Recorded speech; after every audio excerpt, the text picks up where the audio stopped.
The wisest man who ever lived is dying. King Solomon, the man who spoke with God, built the magnificent temple, commanded armies, and possessed wealth beyond imagination, lies in his palace, surrounded by gold and ivory, yet spiritually bankrupt. How did the king who had everything end his life in such despair? Today, we uncover the untold story of Solomon's final day on earth, and the warning it holds for all of us.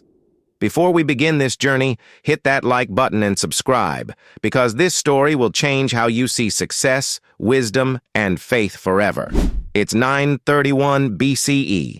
The morning sun rises over Jerusalem, casting golden light across the city of David. But in the royal chambers, King Solomon, now in his final hours, opens his eyes to a reality far different from the glory he once knew. His body, once strong and commanding, is now weakened by age and the weight of his choices. Servants move quietly around him, but their presence brings no comfort. Despite being surrounded by hundreds of people in his palace, Solomon has never felt more alone. He rises with difficulty and walks to the window. There it stands, the temple of the Lord, the crowning achievement of his reign. Built with cedar from Lebanon, overlaid with pure gold, housing the Ark of the Covenant.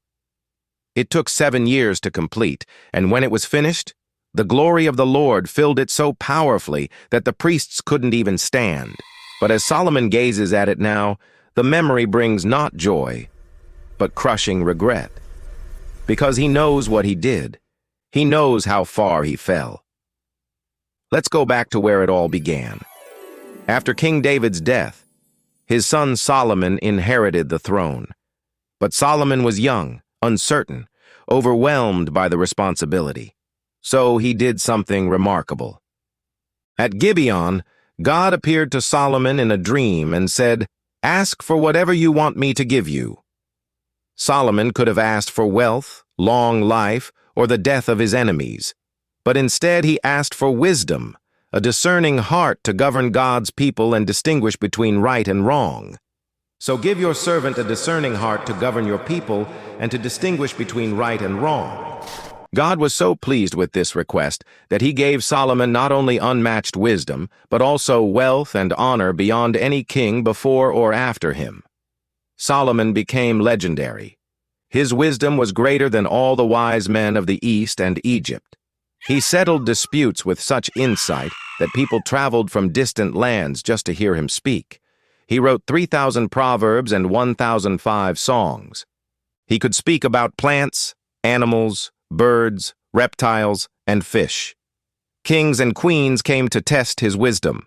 When the Queen of Sheba visited, she brought 4.5 tons of gold, precious stones, and spices. After witnessing Solomon's wisdom and wealth, she declared in 1 Kings 10:7, "Indeed, not even half was told me.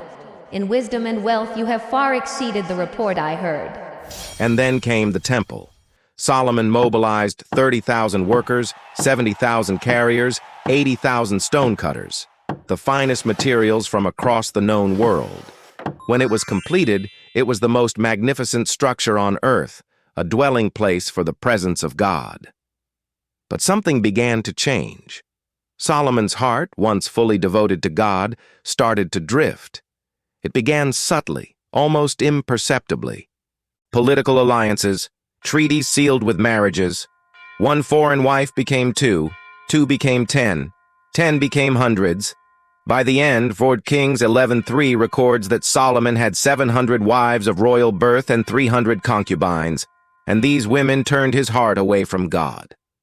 As Solomon grew old, his wives turned his heart after other gods, and his heart was not fully devoted to the Lord his God, as the heart of David his father had been. God had explicitly warned about this in Deuteronomy 17:17. He must not take many wives, or his heart will be led astray. But Solomon ignored the warning. To please his foreign wives, he built high places for their gods. Ashtoreth, the goddess of the Sidonians. Molech, the detestable god of the Ammonites. Chemosh, the god of Moab. The wisest man in the world, was now bowing before blocks of wood and stone. He even burned incense and offered sacrifices to them. The man who built God's temple was now worshiping demons. The man who spoke with the Lord face to face was now seeking favor from false gods. God's patience has limits, and Solomon crossed the line.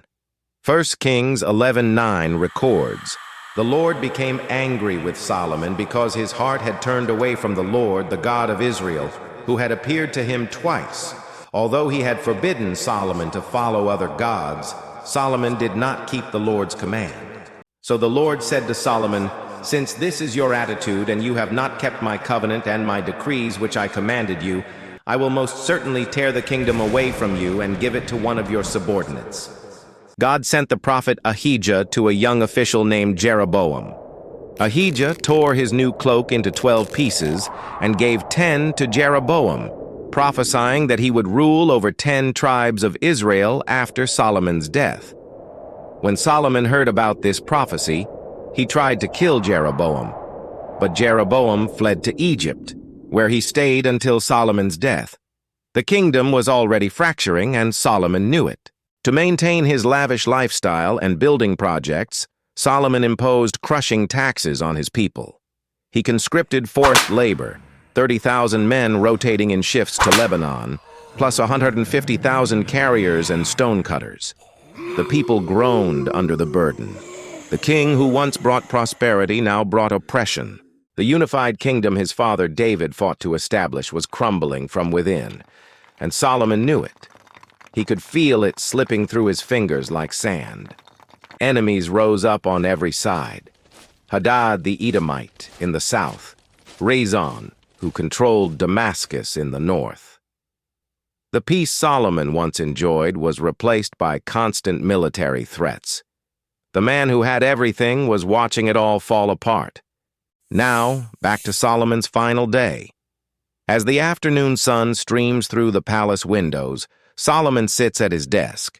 Before him are scrolls, his final writings, the book we know as Ecclesiastes, his last message to the world. These aren't the confident proverbs of his youth. These are the desperate words of a broken man who tried everything the world had to offer and found it all empty. "Meaningless, meaningless," says the teacher. "Utterly meaningless. Everything is meaningless." Listen to his confessions. He pursued pleasure. "I said to myself, 'Come now, I will test you with pleasure to find out what is good.' But that also proved to be meaningless.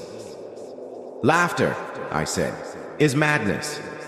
And what does pleasure accomplish?' He pursued projects and achievements. "I undertook great projects. I built houses for myself and planted vineyards. I made gardens and parks and planted all kinds of fruit trees in them. He accumulated wealth beyond measure. I amassed silver and gold for myself, and the treasure of kings and provinces. I acquired male and female singers and a harem as well, the delights of a man's heart." He became greater than anyone in Jerusalem. He denied himself nothing his eyes desired. And yet when I surveyed all that my hands had done and what I had toiled to achieve, everything was meaningless, a chasing after the wind. Nothing was gained under the sun. The wisest man who ever lived had to learn the hardest lesson. You can gain the whole world and lose your soul. You can have everything and have nothing. You can know all the answers and still miss the point. And so, in his final hours, Solomon writes his conclusion. The lesson he paid the ultimate price to learn. Now all has been heard. Here is the conclusion of the matter.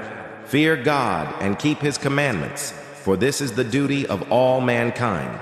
For God will bring every deed into judgment, including every hidden thing, whether it is good or evil. As evening approaches, Solomon's breathing becomes labored. His servants gather around, but there's nothing they can do. The greatest physicians in the kingdom stand helpless. Solomon turns his head toward the window one final time. The temple stands there, glowing in the sunset. Beautiful, magnificent. But he knows the truth now. The temple was never meant to be his legacy. His obedience was. And God had said in 1 Kings 9:4-5 when the temple was completed, "As for you, if you walk before me faithfully with integrity of heart and uprightness as David your father did, and do all I command, and observe my decrees and laws, I will establish your royal throne over Israel forever." But there was a condition. If you walk before me faithfully. Solomon didn't. And now, as his final breath escapes his lips, the consequences are already in motion.